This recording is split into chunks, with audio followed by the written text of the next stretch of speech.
இன்றைக்கி நம்ம பண்ண போகிறது நான். இது எவ்வளோ சிம்பிளாக செய்கிறது அப்படிங்கிறது தான் இந்த வீடியோ நான் உங்களுக்கு காமிக்க போகிறேன்.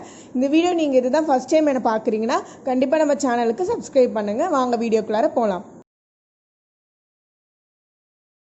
இந்த நான் செய்கிறதுக்கு 2 கப் அளவுக்கு மைதா மாவு தேவை. நல்லா ஒரு பெரிய கப்பில் 2 கப் அளவுக்கு மைதா மாவு போட்டுக்கோங்க.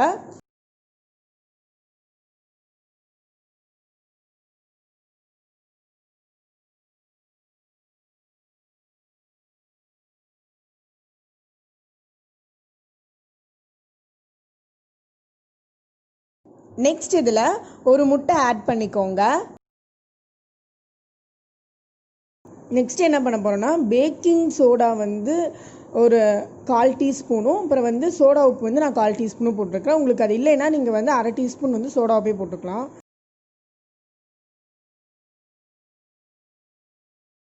ஸோ நெக்ஸ்ட்டு இதில் கொஞ்சம் உப்பு போட்டுக்கோங்க, தேவையான அளவுக்கு உப்பு போட்டுக்கோங்க. அப்புறம் 1 டீஸ்பூன் சர்க்கரை போட்டுக்கோங்க.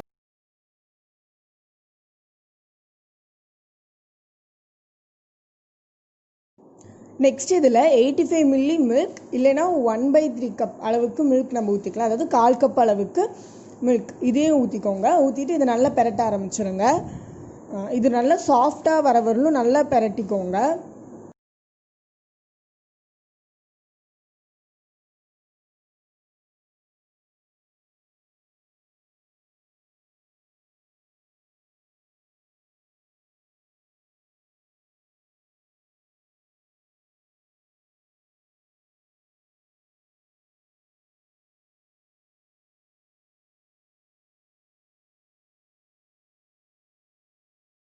மூணு டீஸ்பூன் அளவுக்கு தண்ணி தேவைப்பட்டுச்சு இந்த மாவு நல்லா பெரட்டுறதுக்கு.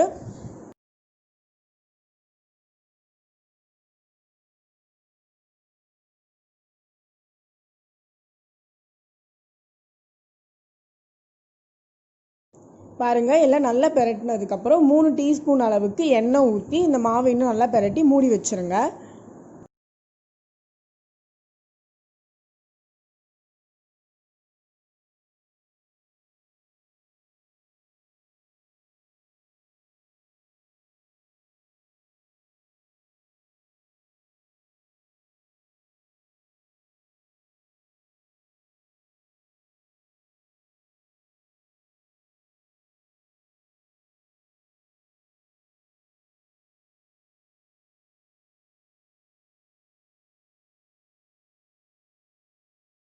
மூடி வச்சுருங்க.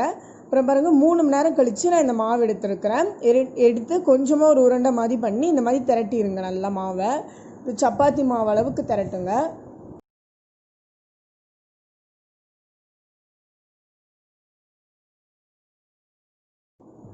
இப்போ இந்த மாவில் நம்ம ஃபோக் வச்சு நல்லா ஹோல் போட்டுக்கலாம். ஏன் இந்த ஹோல் நான் போடுறேன்னா வேகிறப்ப நல்லா வேகும்.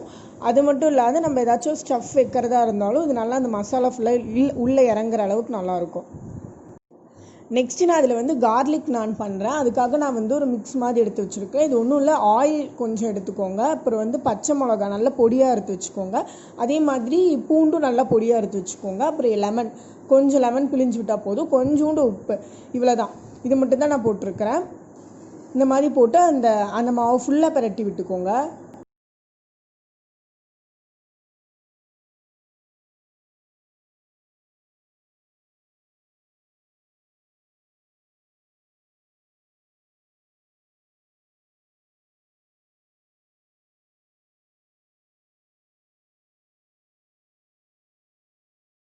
இந்த மாதிரி நம்ம மாவு ஃபுல்லாக ஸ்ப்ரெட் பண்ணி வச்சுக்கலாம். ஸோ அதுக்கப்புறமேட்டுக்கா இதை நம்ம தோசைக்கல்லில் போட்டு எடுத்துக்கலாம். இந்த சைடு நல்லா வெந்ததுக்கப்புறம் திருப்பி போடுங்க. 2 சைடுமே வெந்ததுக்கப்புறம் நம்ம சர்வ் பண்ணிடலாம். ஸோ அவ்வளோதான், நம்ம நான் ரெடி ஆகிடுச்சு. இந்த பன்னீர் செய்கிறதுக்கான வீடியோ நான் போட்டிருக்கிறேன். அதை நான் கார்ட்லேயும் உங்களுக்கு போடுறேன். அப்புறம் டிஸ்கிரிப்ஷன்லேயும் நான் மென்ஷன் பண்ணுறேன். கண்டிப்பாக அதையும் போய் பாருங்கள். இந்த வீடியோ உங்களுக்கு பிடிச்சிருந்துச்சுன்னா கண்டிப்பாக சப்ஸ்கிரைப் பண்ணுங்கள்.